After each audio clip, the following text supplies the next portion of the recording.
Hey everyone, welcome to Science Hub. This is Roli Verma. So आज का हमारा टॉपिक है लैकोपेरॉन। पिछले वीडियो में हमने डिस्कस किया था ट्रांसलेशन यानी protein synthesis, molecular basis of an item chapter के। हमने काफ़ी सारे टॉपिक्स कवर कर लिए हैं एंड ये है नेक्स्ट टॉपिक आपका lac operon. So lac operon was given by Francis Jacob and Jacques Monod in 1961। Important point है, इसे जरूर याद रखिएगा, एग्जाम में पूछा जाता है कि किस साइंटिस्ट ने क्या कंट्रीब्यूट किया, किस ईयर में किया। ओके, एंड ये जो लैकोपेरॉन है ये हम पढ़ते हैं रेगुलेशन ऑफ जीन एक्सप्रेशन के अंदर। ठीक है, ये टॉपिक हम इस टॉपिक के अंदर पढ़ते हैं। सो लैकोपेरॉन को पढ़ने से पहले हम एक बार देख लेते हैं कि ये regulation of a gene expression होता क्या है, जिससे आपको लैकोपेरॉन आसानी से समझ में आएगा। Okay, so regulation of gene expression, सबसे पहले ये वर्ड जीन एक्सप्रेशन ये क्या होता है। So gene expression, the genes in a cell are expressed to perform a particular function or a set of function। देखिए हमारी बॉडी बनी होती है सेल्स से। सेल्स के अंदर क्या होते हैं, जीन्स। वो क्यों एक्सप्रेस होते हैं, एक फंक्शन करने के लिए, एक सेट ऑफ फंक्शन परफॉर्म करने के लिए, पर्टिकुलर फंक्शन करने के लिए। एग्जाम्पल लेते हैं केराटिन, केराटिन प्रोटीन। देखिए ये जो केराटिन प्रोटीन होता है ये हमारी बॉडी में इसका क्या काम होता है, हमारे हेयर और हमारे नेल्स की ग्रोथ में हेल्प करता है। ठीक है, तो अगर हम बात करें रेगुलेशन और जीन एक्सप्रेशन की, रेगुलेशन का मतलब होता है रेगुलेट करना, कंट्रोल करना। ये जो जीन एक्सप्रेशन होता है इसको कंट्रोल करना। भाई जीन क्या है, आप जीन को सिंपली ऐसे बोल सकते हैं कि gene is a part of DNA that help in protein synthesis, या फिर आप ऐसे भी बोलते हैं कि gene express themselves as phenotype और जीनोटाइप। हमारे हेयर कलर, स्किन कलर, ठीक है, और आइस कलर, इन सारी चीज़ों के लिए कौन रिस्पॉन्सिबल होता है, जीन रिस्पॉन्सिबल होता है। ठीक है, एंड जीन एक्सप्रेशन क्या है, जो जीन्स होते हैं हमारे सेल में वो एक्सप्रेस होते हैं ताकि वो कोई फंक्शन कर सके।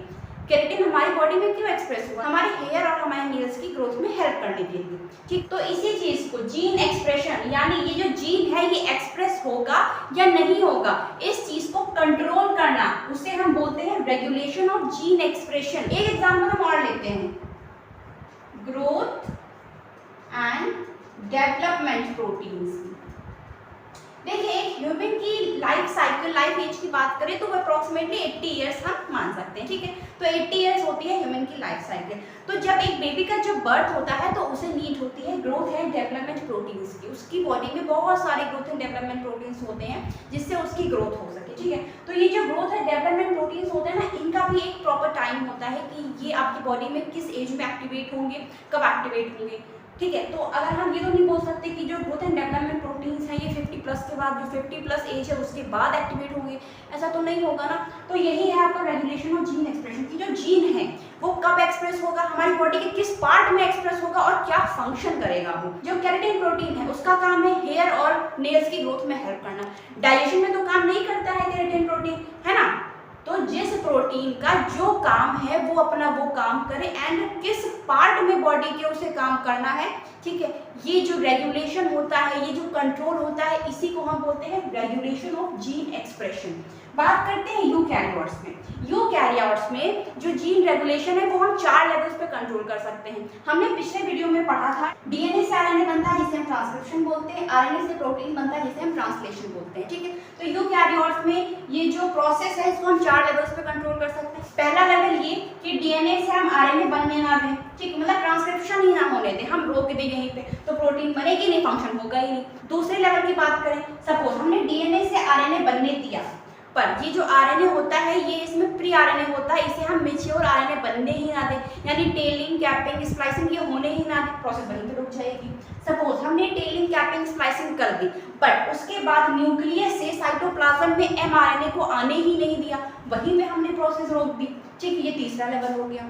चौथा लेवल, सपोज हमने एमआरएनए को साइटोप्लाज्म में आने दिया बट हमने ट्रांसलेशन ही नहीं किया, हमने पॉलीपेप्टाइड की चेन ही नहीं बनाई जिससे प्रोटीन नहीं बना, फंक्शन नहीं हुआ, प्रोसेस रुक गई वहीं पे। ठीक है, तो यूकैरियोट्स में हम 4 लेवल्स पे ये जो प्रोसेस है रेगुलेशन जीन एक्सप्रेशन इसको हम कंट्रोल कर सकते हैं। ठीक है, सो आई होप कि आपको ये सिंपली समझ में आ गया होगा जीन एक्सप्रेशन क्या है, कि कौन सा जीन बॉडी के किस पार्ट में एक्टिवेट होगा, क्या काम करेगा एंड क्या टाइम होगा उसके काम करने का, है ना। So this is simply a gene expression, regulation of a gene expression. So lactoperon, lactoperon में ये जो लैक वर्ड है इसका मतलब होता है लैक्टोज, जो कि मिल्क शुगर में पाया जाता है। ठीक है, क्लियर। अब ओपेरॉन क्या है? So operon is a unit of coordinated control of protein synthesis. Operon एक ऐसी यूनिट है जो कि प्रोटीन सिंथेसिस को कंट्रोल करती है या फिर प्रोटीन सिंथेसिस को डायरेक्ट करती है, आप सिंपल ये भी बोल सकते हैं, ठीक है। तो जैसा मैंने पहले ही बताया कि जो लैक ओपेरॉन है it was given by Francis Jacob and Jacques Monod in 1961। इन्होंने क्या किया, इन्होंने ये सपोज एक जीन है, इन्होंने इस जीन को एज अ स्विच समझा, एज अ स्विच।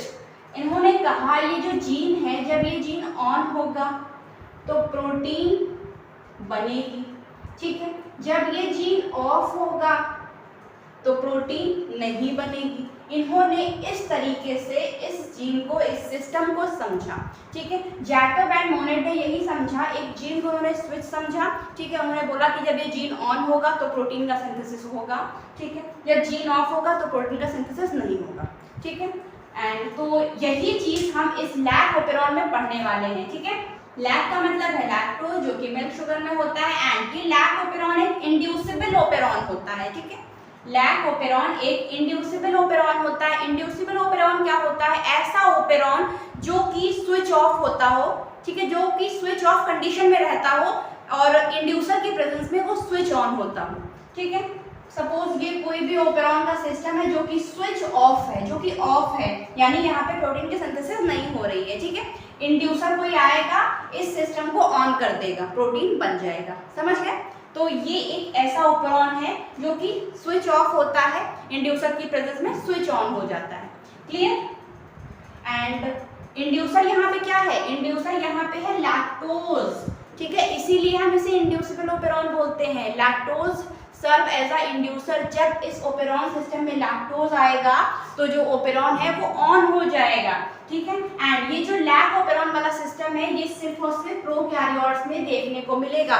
यूकैरियोट्स में लैक ओपेरॉन नहीं होता है, ये सिस्टम सिर्फ प्रोकैरियोट्स में होता है। For example bacteria, E coli की हेल्प से उन्होंने इस एक्सपेरिमेंट को परफॉर्म किया, इस एक्सपेरिमेंट को बताया। अब हम देखते हैं लैक ओपेरॉन का सिस्टम, ठीक है। तो ये एक डीएनए है, ठीक है, ये एक डीएनए है जिसको हमने 7 सेगमेंट्स में डिवाइड कर दिया, ठीक है। एंड क्या क्या है इसमें, कौन कौन से सेगमेंट्स हैं देखिए, P I P O, lac Z, lac Y, lac A, ठीक है। इसकी ट्रिक है पिप्पो जेड वाई ए, ठीक है, इसको याद रखिएगा, पिप्पो जेड वाई ए। इस तरीके से याद रखेंगे तो आपको सारे सेगमेंट्स लाइन वाइज याद रहेंगे। तो अब देखते हैं इसमें पी क्या है। पी यहाँ पे है प्रमोटर। ट्रांसक्रिप्शन और ट्रांसलेशन में हमने क्या पढ़ा था? प्रमोटर, जिससे आरएनए पॉलीमरेज आके अटैच होता है और ट्रांसक्रिप्शन की प्रोसेस शुरू हो जाती है, इनिशिएट होती है। तो यहाँ पे भी वही काम है, प्रमोटर से आरएनए पॉलीमरेज आके अटैच होगा और ट्रांसक्रिप्शन की प्रोसेस को शुरू कर देगा, ठीक है। उसके बाद ये है आई यहाँ पे है आई जीन, ये एज अ रेगुलेटर वर्क करेगा, ठीक है। इसे हम इनहिबिटर जीन बोलेंगे यहाँ पे या फिर इनहिबिटर, ठीक है। इनहिबिटर का नाम आप सुन के जान रहे होंगे, ये प्रोसेस को इनहिबिट करता है, ठीक है, इनहिबिट करेगा इस प्रोसेस को, ठीक है, प्रोटीन बनने की प्रोसेस को इनहिबिट करेगा। ओके, नेक्स्ट पी, ये भी यहाँ पे प्रमोटर है, 2 प्रमोटर है, ठीक है। पी ये प्रमोटर है, ये प्रमोटर है। ओ यहाँ पे है ऑपरेटर, इसका काम क्या है? ये इन तीनों जीन्स को कंट्रोल करेगा, ठीक है। Lac Z, lac Y, lac A, ये होते हैं आपके स्ट्रक्चरल जीन्स, ठीक है, ये तीनों आपके स्ट्रक्चरल जीन्स हैं।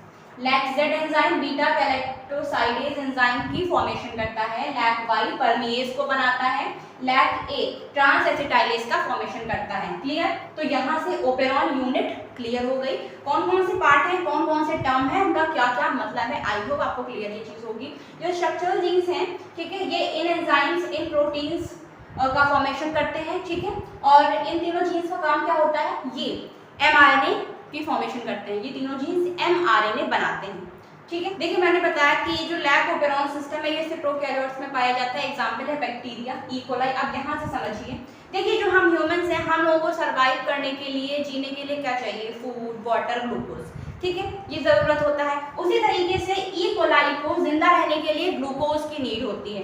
तो यहाँ पे मैंने 2 मीडियम लिए, एक मीडियम में पोटैटो है, ठीक है, जिसके पास क्या होता है? कार्बोहाइड्रेट यानी ग्लूकोज आसानी से अवेलेबल है यहाँ पे, ठीक है। नेक्स्ट मीडियम में है मिल्क, जिसके पास होता है लैक्टोज, जहाँ पे ग्लूकोज नहीं है, ठीक है। सबसे पहले यहाँ पे ई कोलाई ऐसे मीडियम में है जहाँ पे है एक पोटैटो यानी कार्बोहाइड्रेट, तो यहाँ पे ई कोलाई को ग्लूकोज आसानी से मिल जाएगा, वो ग्लूकोज अपने अंदर ले लेगा और जिंदा रहेगा, उसे कोई दिक्कत नहीं होगी। बट इस मीडियम में जो ई कोलाई है वो मिल्क के अंदर प्रेजेंट है, यानी वो ढूंढ रहा है कि भाई ग्लूकोज कहाँ है, मुझे जिंदा रहने के लिए ग्लूकोज चाहिए, यहाँ पे तो लैक्टोज है। एंड आपको पता होगा एक बहुत इंपॉर्टेंट चीज, जो लैक्टोज है ये टूट के ग्लूकोज प्लस गैलेक्टोज में टूट जाता है, ठीक है। तो इस मीडियम में यही काम होना है, जो लैक्टोज है, ठीक है, वो ई कोलाई अपने अंदर लेगा, फिर ग्लूकोज प्लस गैलेक्टोज में तोड़ देगा, ग्लूकोज ले लेगा और जिंदा रहेगा। तो इसी सिस्टम को हम पढ़ेंगे ओपेरॉन, लैक ओपेरॉन सिस्टम के अंदर, ठीक है, ठीक है। तो ये जो लैक ओपेरॉन की जो मैकेनिज्म है ये दो सिस्टम में पढ़ेंगे। पहले सिस्टम में जहाँ पे जो लैक्टोज होगा वो एब्सेंट होगा, ठीक है, एंड दूसरे सिस्टम में जहाँ पे लैक्टोज प्रेजेंट होगा। और मैं यहाँ पे आपको इन तीनों एंजाइम्स का काम भी बता देती हूँ। ये जो लैक जेड है, ठीक है, ये बीटा गैलेक्टोसाइडेज एंजाइम का फॉर्मेशन करेगा, और बीटा गैलेक्टोसाइडेज का काम क्या होता है, लैक्टोज को ग्लूकोज प्लस गैलेक्टोज में तोड़ दे, ठीक है। परमिएज का काम क्या होता है, परमिएज एक ऐसा प्रोटीन है जिसे जहां जहां पे लैक्टोज मिलेगा वो क्या करेगा, वो ई कोलाई बैक्टीरिया के अंदर उसे खींचता है। मतलब परमिएज को जहां जहां लैक्टोज दिखा वो बोलेगा अरे ये तो लैक्टोज है, फटाफट मैं इसे ई कोलाई के अंदर ले लेता हूँ, ठीक है। परमिएज क्या काम करता है, लैक्टोज को ई कोलाई बैक्टीरिया के अंदर जाने देता है, तो सिग्नल काम करता है, ठीक है। ट्रांसएसिटाइलेज क्या करता है, इन दोनों एंजाइम्स की एक्टिविटी को और इंक्रीज करता है, ठीक है। तो ये काम हो गया इन तीनों प्रोटीन का। अब हम देखेंगे इसकी प्रोसेस, ठीक है। दो तरीके से पढ़ेंगे, पहले मीडियम में जहाँ पे लैक्टोज एब्सेंट होगा, दूसरे में जहाँ पे लैक्टोज प्रेजेंट होगा। देखते हैं जीन स्विच होगा, ऑफ होगा, क्या होगा। इतना तो हमें पता ही है कि ये इंड्यूसिबल है, ये ऑफ होगा, हमें ऑन करना होगा in the presence of inducer. तो स्टार्ट करते हैं। जो हमारा पहला केस है वो है व्हेन लैक्टोज एब्सेंट, ठीक है। ये पहला केस है, यानी जिस मीडियम में लैक्टोज एब्सेंट है, ठीक है, लैक्टोज नहीं है, यानी लैक्टोज को हमें तोड़ने की भी जरूरत नहीं, जब लैक्टोज है नहीं तो उसका काम ही खत्म, ठीक है।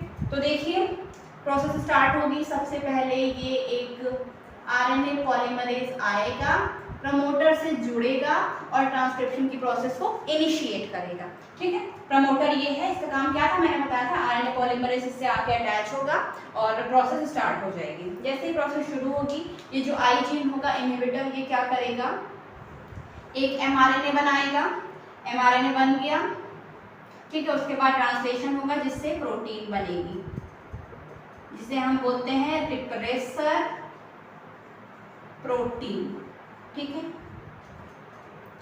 आरएनए पॉलीमरेज प्रमोटर से आके जुड़ता है, प्रोसेस इनिशिएट होती है, आई जीन, ठीक है। ये क्या करता है, एमआरएनए फॉर्म करता है, एमआरएनए की हेल्प से रिप्रेसर प्रोटीन बन जाती है। फिर होता क्या है, ये जो रिप्रेसर प्रोटीन होती है ये ऑपरेटर से जाके बाइंड हो जाती है, ठीक है। ये रिप्रेसर प्रोटीन ऑपरेटर से जाके जुड़ जाती है। जैसे ही आरएनए पॉलीमरेज इस वाले प्रमोटर तक पहुंचता है, ठीक है, तो वो आगे अपनी प्रोसेस कंटिन्यू कर ही नहीं पाता है। वो देखता है अरे यहाँ पे तो बड़ा ट्रैफिक हो गया, यहाँ पे रिप्रेसर प्रोटीन आ गया है, मैं प्रोसेस कैसे करूँ, ठीक है। तो रिप्रेसर प्रोटीन का यही काम होता है, वो ऑपरेटर से जाके बाइंड हो, प्रोसेस यहाँ पे रुक जाए, ठीक है। जिसके बाद जब ये प्रमोटर से आरएनए पॉलीमरेज आके जुड़ता है तो देखता है यार मैं तो प्रोसेस आगे कर ही नहीं पा रहा हूँ, ठीक है, मतलब ये कोडिंग कर ही नहीं पा रहा है, आगे ये यहीं पे रुक गई प्रोसेस। रिप्रेसर प्रोटीन जैसे ही बनी, ये जाके ऑपरेटर से बाइंड हो गई और प्रोसेस रुक गई। आरएनए पॉलीमरेज अपना आगे काम नहीं कर रहा है, जो कि हमें चाहिए था, क्योंकि यहाँ पे लैक्टोज एब्सेंट है, लैक्टोज प्रेजेंट ही नहीं है, तो हमें ये जीन्स की कोई जरूरत ही नहीं है, हमें कोई एंजाइम नहीं बनाना है, हमें कुछ नहीं करना है। तो ये होती है स्विच ऑफ कंडीशन, ठीक है। यहाँ पे जो जीन है वो स्विच ऑफ हो गया, प्रोटीन का फॉर्मेशन नहीं होगा, सिंपल। अब हम बात करते हैं अपने अगले केस की, second, when lactose is present. जब लैक्टोज प्रेजेंट होगा तब देखो क्या होता है, इस प्रमोटर से आरएनए पॉलीमरेज आके जुड़ता है, ये जो आई जीन है ये एमआरएनए फॉर्म करता है, रिप्रेसर प्रोटीन बनती है, ठीक है। एंड यहाँ पे ये है एक लैक्टोज, ठीक है, ये जाके इस रिप्रेसर प्रोटीन से बाइंड हो जाता है, ठीक है। रिप्रेसर प्रोटीन से ये लैक्टोज जाके बाइंड हो जाता है और एक इनएक्टिव रिप्रेसर प्रोटीन का फॉर्मेशन होता है, ठीक है, जिसे हम एलो लैक्टोज बोलते हैं, ठीक है। एलो लैक्टोज बोलते हैं। लैक्टोज जो कि एज अ इंड्यूसर सर्व करेगा ना, यहाँ पे केस क्या था, लैक्टोज प्रेजेंट है, तो जैसे ही रिप्रेसर प्रोटीन बनती है वैसे ही लैक्टोज आके इस रिप्रेसर प्रोटीन से जुड़ जाता है और एक इनएक्टिव रिप्रेसर प्रोटीन का फॉर्मेशन करता है। एक इनएक्टिव प्रोटीन बनती है जो कि ऑपरेटर से अटैच नहीं होती, जिसे हम एलो लैक्टोज बोलते हैं। इंपॉर्टेंट पॉइंट है, रिमेंबर दिस, ठीक है। उसके बाद जैसे ही आरएनए पॉलीमरेज आता है, प्रमोटर से जुड़ता है, आगे की प्रोसेस शुरू कर देता है। ये तीनों जो जीन्स होते हैं ये एमआरएनए फॉर्म करते हैं, ठीक है, एमआरएनए फॉर्म करते हैं और अपने अपने प्रोटीन के फॉर्मेशन करते हैं। लैग जेड बीटा गैलेक्टोसाइडेज बनाता है, लैग वाई परमीएज बनाता है और लैग ए बनाता है ट्रांस एसिटाइलेज, ठीक है। जैसे ये तीनों एंजाइम बनते हैं, सबसे पहले काम कौन करता है, परमीएज करता है। परमीएज जहां जहां लैक्टोज देखता है उसे उठाकर ई कोलाई बैक्टीरिया के अंदर लेके जाता है। जैसे ही ई कोलाई बैक्टीरिया के अंदर लैक्टोज पहुंचा, बीटा गैलेक्टोसाइडेज ने उस लैक्टोज को ग्लूकोज प्लस गैलेक्टोज में तोड़ दिया। ट्रांस एसिटाइलेज ने क्या किया, इन दोनों की एक्टिविटी को और इंक्रीज कर दिया, ठीक है। तो ये हो गई मैकेनिज्म जब लैक्टोज प्रेजेंट होगा। बहुत सिंपल मैकेनिज्म है, मैं एक बार फिर से आपको रिवाइज कराती हूँ। देखिए, जब लैक्टोज एब्सेंट था तो प्रोसेस यहीं पे स्विच ऑफ हो गई थी, क्योंकि रिप्रेसर प्रोटीन उससे बाइंड हो गया था। आरएनए पॉलीमरेज आगे कुछ नहीं कर पाया था, प्रोटीन नहीं बनी थी। जब लैक्टोज प्रेजेंट है तो प्रमोटर से आरएनए पॉलीमरेज आके जुड़ता है, एमआरएनए बनता है, रिप्रेसर प्रोटीन बनती है। रिप्रेसर प्रोटीन से लैक्टोज जुड़ जाता है, जिससे एक इनएक्टिव रिप्रेसर प्रोटीन का फॉर्मेशन होता है, जिसे एलोलैक्टोज बोलते हैं, ठीक है।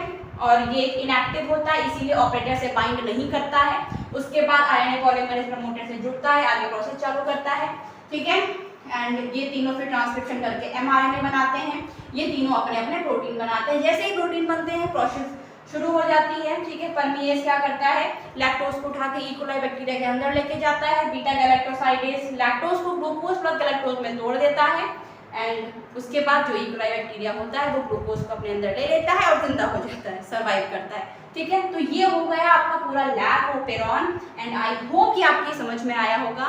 So if you like this video, please like, share and subscribe to the channel and hit the bell icon for upcoming videos, and thank you so much for watching.